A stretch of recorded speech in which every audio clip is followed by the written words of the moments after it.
আসসালামু আলাইকুম সকলকে। আমাদের একটা মাছ প্রেগনেন্ট, ওর বাচ্চা হবে।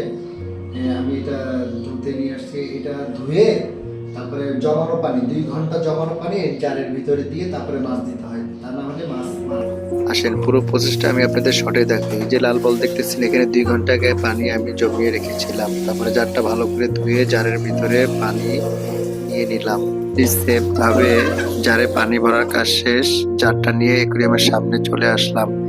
একুরিয়ামের মাছগুলো দেখতে এত সুন্দর লাগতেছিল, মনটা আনন্দে ভরে গেল। আমার মেয়ে প্রায় 10 মিনিট লাগিয়ে তোড়জোড় করে মাছটা ধরার জন্য অনেক চেষ্টা করতেছিল অনেকক্ষণে।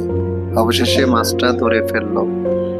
মাছটা দেখেন, পেটটা পুরা টইটুম্বুর হয়ে আছে।